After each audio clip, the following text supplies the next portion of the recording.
Hi, I'm Channing Pitt. And I'm Jordan Heim. And welcome to the C&J Project. This is our second episode. Pretty exciting that they allowed us to come back in here after the first episode. It was really cool. We also got the chance to be on Channel 12 in the Morningside area. So if you get the chance, tune in someday. We have our time posted on our Facebook, and that's exciting. We also asked some people for feedback, and we actually. I'm going to stop you, Jordan, because I'm just distracted by how great your sweater. Oh, well, Channing, you made it. That's why it's so great, and it's so cozy in this chilly, chilly studio with all of these nice, hot studio lights beating down on me. I don't. That one right up there is really bright, and that one kind of just bothers me a little bit. Yeah, it's kind of blinding. I actually can't see anything right now, so I'm going to let you take off. Well, as I interrupted Jordan, he was going to talk about the feedback we got. Yes, we got two tweets. So much feedback. That was a lot of feedback. 2 tweets. First tweet came from @JennyBeaver, and @JennyBeaver said, "You should have real coffee in your cups, .. #just saying." Well, Jenny Beaver, we have drinks in our cups, just saying. I don't like coffee, so I don't either. I have Gatorade. I have Diet Coke. So I'll just pour that in the cup. I'm going to get very nice lipstick stains on this mug. And it'll forever be my mug. Just pour that in there. Forever. Well, we also had Channing, another. cheers. Okay, well, we're cheersing. Let me wait for to our second show. Thank you. Gatorade, yum. It doesn't taste like TV magic, but it works. No, we just gotta watch because knowing our luck is someone's gonna spill it. Especially with this shaky table. Okay, you're gonna spill it, actually. Our second tweet came in from @JenMTyson. Do a show with funny movie facts. Fun movie facts. Yeah. Wow. So guess what? We got some fun movie facts about Frozen just for you. Well, our first fact is, did you know that Rapunzel and Flynn Rider from Tangled made a cameo appearance in Frozen? The duo entered the scene from the left during the musical number for the first time in forever. It was such a beautiful song. That was. It's probably one of my favorites. I know. It felt kind of like a Wicked. Yeah. I don't know. It was good. Fact number 2. In real life, no 2 snowflakes look the same. They all have very different patterns. I think this is clear.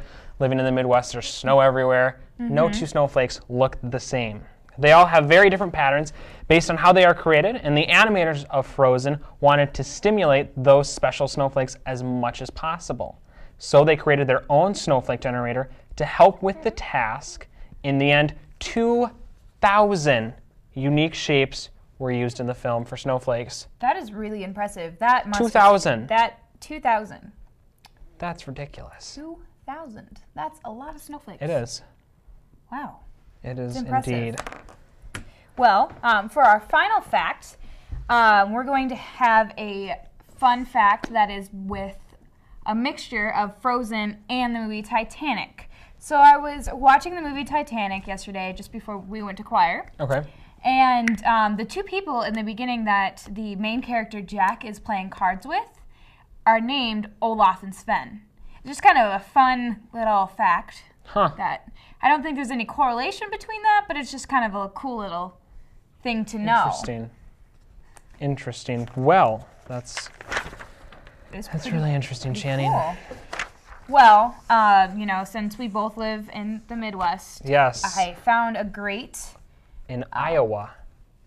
A great story. Oh, Iowa. I don't know. That's Canada. Well, I could make it. That has 5 hashtags that everyone living in the Midwest would understand.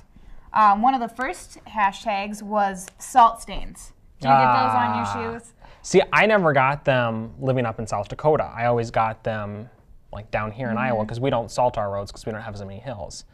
There's a lot more hills down here in Iowa, and so you guys use a lot more salt.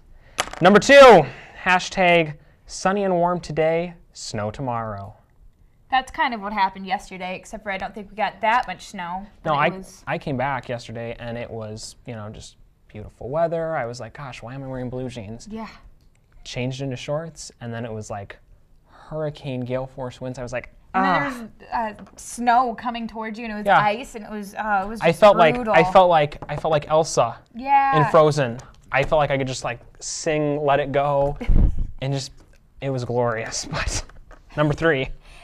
Thank God for heated seats. This is, I could not imagine a winter without heated seats. I don't have heated seats in my car. Oh, My that's mom's brutal. car has heated Yeah. seats. And so it's like, oh, I'll sit in the front seat. I'll drive to Grandma's house for Christmas if I get my heated seat. Number 4, hashtag, why do I live here? I ask myself that every day. Every day. All day, every day. Day. Anytime the temperature drips below 42, I'm like, why do I live here? Yes. And finally, number 5. Drum roll. Is it summer yet? Oh, yes. 6 months of winter and then 6 months of like road construction season. Yeah, it's So- lose here. But Yay. Summer. with summer comes a lot of people decide to take up hobbies. Oh. Lindsay Lohan has been pretty vocal about her hobbies. Lindsay Lohan's new hobby is pole dancing. Ooh. And she has said that it's actually a really good workout. It really is empowering for women to get to know their body and themselves. I like doing this workout because I sweat more than when I do yoga or getting on the treadmill or anything else. What do you think about pole dancing, Jordan? I've pole danced in my day. That was a little too much information for me today, so I'm just going to sit here I'm and not drink my pop. that good at it. If we had a pole in studio right now, do we have any? No. I don't think we can air that. It's a little too provocative. No, I'm sure we could find something though, and I could put on a show. Check out our YouTube channel for that. It's going to be awesome. No. No. Jenny, Yes. speaking of pole dancing, All right. marching band.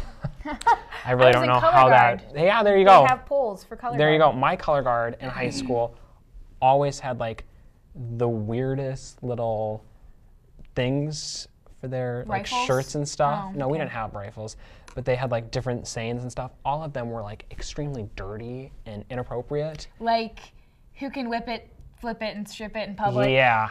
Yep. The color guard can. Hashtag winning. Hey, But maybe they can be with Lindsay Lohan. maybe. But now neither one of us are in marching band now. Nope. And so there's actually 10 signs you're a recovering band geek. And so right. I'll read them. We'll talk about them, figure it out a little bit. Number 10, you get irrationally annoyed when non-musical friends cannot identify instruments. Channing, thoughts on that? That is true. That is really, It bothers me. it really bothers me. Number 9, you always find yourself accidentally walking in step with those around you. Been there, done that. Always happens. Done that all walk. the time. Number 8, you will never forget a single part you've ever played. That I would say is true. In 8th grade, I played a song, and I could still, if I picked up my instrument, probably play it for you. It's pretty. Number 7, you often find yourself actually telling this one time at band camp stories, much to the mockery of your friends. Does that happen to you? Well, this one time on the band bus, I actually sat next to this one girl, and we've actually now been dating for like a year and 4 months. Oh. Aww. Thank you, studio audience. Thank you. Please, everyone, stop. Number 6, for simply no reason, your inner rivalry with singers lives on. I don't think that's true. I love singers more than band people. Well, see, we're Sorry. singers. I'm a singer. You're a I'm singer. a singer. I was a singer in high school, so I don't think there ever was that Rivalry. rivalry. Next week we have. A vocabulary lesson. Yes, Stay tuned. I forgot that.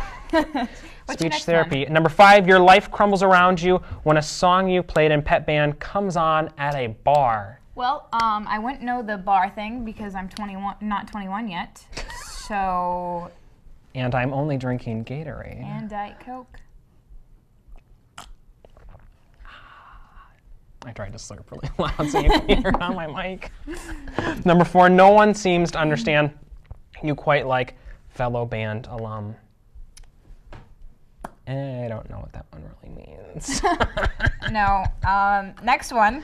You try hard to keep up with band drama no matter how far removed you are. I wouldn't say that's correct for band, but There was a lot of band back in my high school marching band. drama. Oh my, what did I say? You said band. There was a lot of band back in our high school drama. Yeah, well, they were intermingled pretty well. I mean, we would have made great reality TV. I was still kind of hoping that one day Someone would have fought. the real band members of Spirit of Madison Marching Band. Okay. I don't know. Number 2, when you meet someone who also was in band, you immediately judge each other based on instrumental stereotypes. Yes, I do. Say that if someone tells me that they play trumpet, I probably judge them, and I'm like, wow, We're you're not loud friends. and annoying. We are not friends. And I noticed our camera operator over here is like, I played trumpet. what? We all know, Jenny. We all know. Sorry, it's not. She fits It's the not you. stereotype. Well, no, it is you, I guess. It's not us. The last one. The last one? The last one. No matter how much you claim to hate band camp, long rehearsals, the early call times, you do it all again in a heartbeat. That is true. I do miss marching band just because it's color guard. I know. But I do miss band. I really do. speaking of music, Elton John is not going to be able to get married next week. Oh, no. Right now he's in a civil partnership with his significant other, David. In May, they said they were going to get married, but because they were going to take advantage of the England and Wales same-sex marriage legislation. What was that word again? Legislation. Legislation. But because they are already in a civil partnership, the government is still trying to work out the procedures to let couples convert their status. They're not going to be able to, and they'll have to postpone for about another year. Oh. This delay also affects tens of thousands of other British couples who have formalized their relationship since 2005. Well, there you go. But that's good, though, that they're finally getting everything worked out and that they're actually legalizing gay marriage there. Stepping towards the right direction. Yes, in history. yes. And at weddings, typically, people drink margaritas. Well, breaking news, everyone. This just in. There will be no more margaritas for a while. Thank the Mexican drug cartels. Lime shortages. We had the Velveeta cheese shortage back around the Super Bowl. Yeah, the cheese apocalypse. Yes, and there's been other shortages and other things going on that's just really been catastrophic. But right now, we have a lime shortage. The United States gets about 95% of its limes from Mexico, which right now is experiencing a shortage due to the Mexican drug cartels. Prices have gone up from $14 a case to more than $100. So I know restaurants are definitely like cutting back and they're replacing with lemons or other citrus fruits, and they're jacking up the prices, calling it the Margarita del Cartel, just to keep up with that. But I don't know. It's glad there's no more cheese apocalypse. I love Velveeta cheese. That's the only cheese I like to eat. Oh, cheese, cheese, cheese, cheese. So I think that is all for today. You can find us on Facebook, Twitter, YouTube. Give us your feedback. Email us. We would love to hear from you. We would also love for you to join us in our studio audience. Yeah, we have there's lots seats of chairs. open. So please, Plenty come stop of by. Seats open. Well, on that note, I'm Channing Pick. And I'm Jordan Heim. See ya!